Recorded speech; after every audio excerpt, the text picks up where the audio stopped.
You have entered into the black hole of real estate, a place for industry news, tips, and strategies.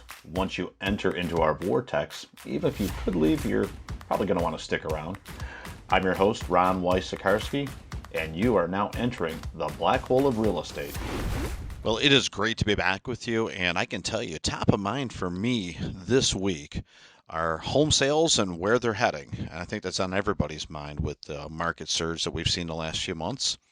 1031 exchange, it keeps coming up, and I want to talk about that a little bit today. And then there's the kicker, relocation, move, and when you're getting a loan, how the qualifying can get a little dicey and have a couple of, I'll just call them catch 22s in there. We'll do that at the end, so have yourself ready. Maybe grab a pen, paper, take some notes, because if you're thinking of relocating, you're going to want this info. So let's start out with home sales. Okay, so the market is hot. Check. Inventory is low. Check. And our interest rates are low. Check. Okay, that is not news, so we won't talk about that. What I will talk about is that we are seeing home sales continue on a pretty good path right now. The trajectory the last few months has been, in a local market, around 500 home sales, a couple months in a row. Now, if you compare that back to last year in the 350 range, so it's a dramatic increase, 350 to 500. We believe that 500 home sales, and this is speaking out of the Daytona Beach Market MLS reports that I've been reviewing, it's a healthy increase, and it's also on pace to continue that way, all with the low inventory. Last year at this time, the inventory was around 2,100 homes, and now it's around 1,100. So basically half.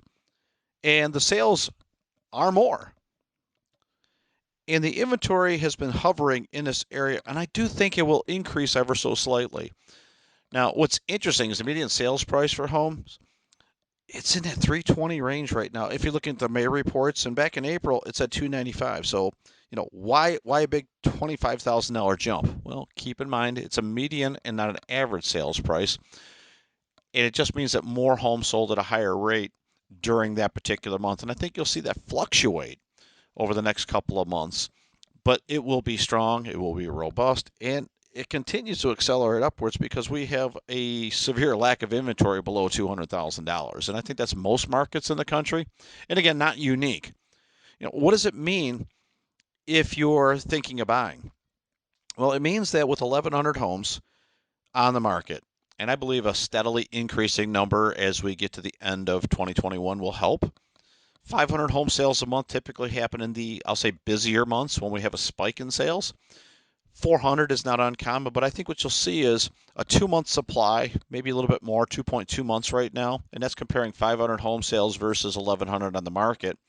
And on a month when we get to 1,200 homes on the market and 400 sales, which probably happens sometime in the fourth quarter, you're going to have a 3-month supply of inventory. So the sliding scale of inventory is going to, play mind tricks, if you will, those Jedi mind tricks. Well, hey, we're up to a 4-month supply of inventory. Well, that's because we trickled up a little bit on the available inventory, and the sales went down a little bit. So those numbers can play tricks. What I'm looking at is, how many homes are selling comparing year over year.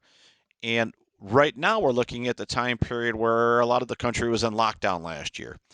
Florida was always deemed essential for real estate sales, so we were able to continue those sales. And let's face it, we all know that COVID didn't stop people from wanting to move, and they did. And now as we have all these existential reasons and political things in this kind of state, and, I know that a lot of people think pretty well with the governor keeping the state open, and there's no state tax, and it's warm here, and I can list 22 other reasons to live in Florida. What I mainly know is that there's still outside money coming into the area for all the reasons that we might list. And if the median sales price in a market is 500 and Florida's or this specific area is around 325, then even if they're overpaying what the market rate might be, it might be 100 or 200,000 or less what they just sold their house for. It's going to feel like a bargain. So that's going to continue to buffer this market. And even as the inventory increases, I think the sales are going to keep pace with it. And I don't know the price is going to be affected. And the interest rate piece, well, if we can, blast a hole in that one too, what I might say is that even though the interest rates might go up, so much of this purchasing power is through cash and cash sales, and it's dominating this market. So I don't know that there's a softening agent to add in to the price of a home that you might buy in the next 6 months, and I don't know the numbers will retrace, but it has seen a really strong increase. It's going to take a number of things to change pricing around, not the least of which is interest rates. Supply would have to be 3, 4 times. We start pushing 4 or 5 thousand homes available, and interest rates going up a few percent. That will have some effect, but people are still moving here. And if you go back to 1980 or whatever it was, when people were buying homes when the interest rates were 20%, they were still moving.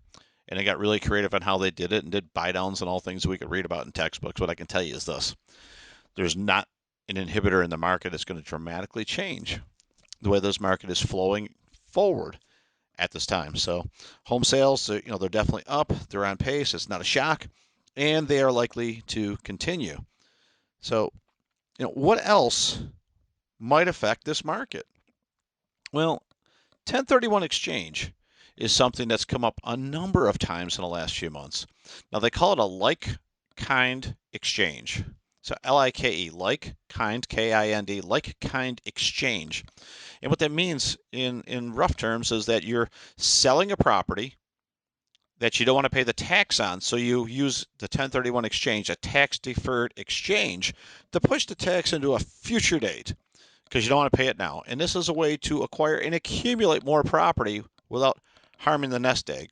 So if you sold a $400,000 property and you had $200,000, let's say, into it that was provable as your cost basis, and a $200,000 profit could be seen in a couple of ways. If it was long-term capital gains, maybe that's, I don't know, 15% of that, 30 grand.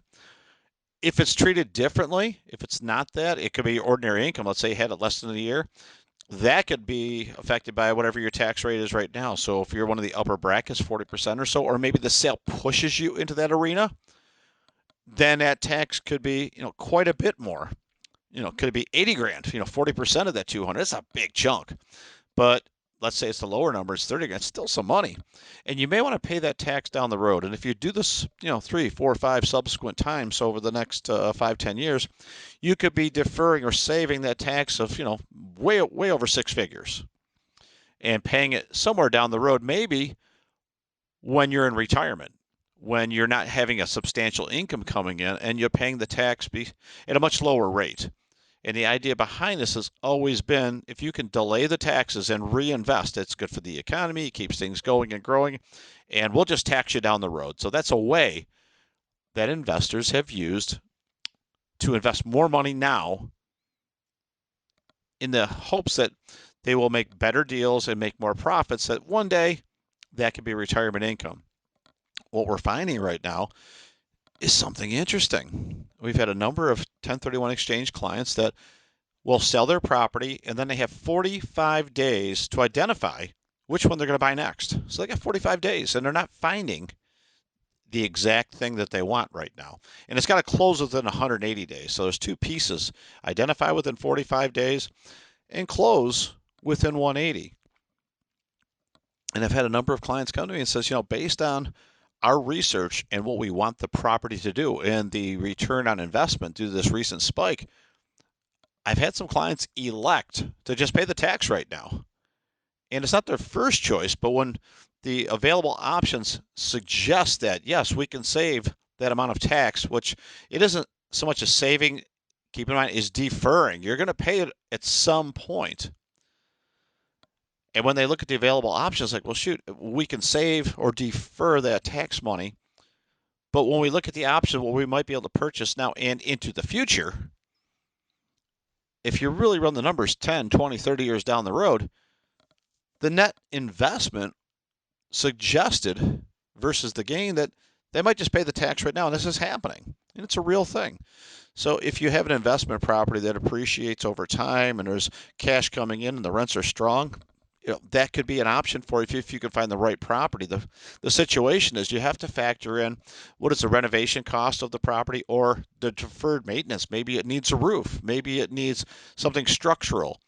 those costs are dramatically higher in 2021. So putting a roof on is different this year than it might have been last year or perhaps 2 years down the road. And those, they're not hidden costs, but they're sunk costs, and they're there. And if you're not aware of those costs or factoring those in, this could be troublesome. So the acquisition price, deferred maintenance, and what it costs to get it ready today has gotten prohibitive. So imagine electing to actually pay the tax as opposed to deferring. This is going on right now. So if you're in a situation where you want to defer the tax and you're going to sell a property, I would sharpen the pencil on this in the beginning, not, oh, we're under contract, let's hurry up and figure this out. I don't want to say it's too late, but you need a great list of what is going to take place between acquisition, deferred maintenance, and cost to renovate immediate, and what that tax treatment is to make a great decision. So 1031 exchange, it's not for the rookies. However, everybody has to do their first one at some point in time, and I want you to at least be thinking about these things if you're going down that path. So the last thing, and I hope that you got something to take notes on over here, the relocation situation with financing, it's tough. And here's why I say that. Let's suppose that you got a great job and you're living in Indiana and you're going to move to Florida. Fantastic. Welcome. Come to Florida. And you've had this job for 20 years and you've got tenure and you've got seniority and you're making a great income. Let's say that you have no debt and your house is paid for. And you're going to get a new job in Florida and you've got your offer letter and you're going to go to a new company. Sounds like a slam dunk. You've got no bills. You're going to go qualify, go buy a house. You're going to move down there and start your new job. But, and what comes after the but always matters, when you go to a new company, this could be more troublesome than you and perhaps your ego and your pride are prepared for. And here's what I mean. If you are transferring to Florida from Indiana with the same company, they're just going to say that you are same job, same everything, 20 years there. You're just going to work in Florida instead of Indiana. Your loan application is going to say that your income is source seasoned and it's going to continue because you've been there for 20 years. No problem. Come on down, go buy your house in Florida. And if it's contingent on the sale of your home, they can factor that in, and that could be used for your down payment, or you could get it from your savings account. That's really not too different. The trouble is when, let's say that you're in the same industry, and you happen to be selling, I don't know, balloons, and you're the best balloon salesperson and manager in the world, and you're selling balloons for company ABC up in Indiana. But now you're going to be selling balloons in Florida for company XYZ, where you've never worked before and you don't know the Florida market, or you've never been here before. Everything is, it's the same balloon sales, but it's different because it's in Florida. And doctors and lawyers, CPAs, they're running this too because they got a great practice back and continue to use Indiana, but they've never consulted or been an attorney or a CPA in Florida. They've got to recreate all of their business. So the business they had back in Indiana, whether it's that way or with the balloon sales, it's new to Florida. So the bank is going to look at this as somewhat risky. And again, you've got a great income, but the minute you stop working in Indiana, the bank says you got zero income. And you might have an offer letter, but they need to see that you've moved to Florida and in most cases started the job. They might want to see 30 days with the pay stubs. So riddle me this, Batman. How do we move from Indiana into our new house and then work a month once we get here to qualify for the loan? Well, you see, you can't. And this is a growing conversation. And again, think of it this way. You've got perfect credit. You have no debt. Your house is paid for. There's no reason in the world that you feel you shouldn't be able to qualify for a loan. And if the realtor or the loan officer brings it up to you, you might bristle, and it's happened. But at the end of the day, the underwriter has one job. It's not to look at all of your accolades. It's like, how are you going to pay for the loan? And if you have no provable income, because you haven't started a new job other than an offer letter, they're typically going to have you start the job. And a number of times you'll come down to the area and start the job and maybe take up a temporary rental or go under contract and do something where you can move into the house before you actually purchase it. And that's a little risky because now it's a rental situation, but you can preoccupy. But it's not as easy as it sounds because now you've got all kinds of insurance things going on, and you're trying to avoid a double move, and the seller's worried that you're not going to, you're going to become a tenant instead of actually buy the property. So there's a lot of moving parts, far more than one might realize. And again, this is a conversation that could cause, a buyer to, have a little ding on their pride. Like, what do you mean I can't get a loan? This is ridiculous. Well, at the end of the day, the underwriter wants to see for the bank that you've actually gotten the offer letter and started the job.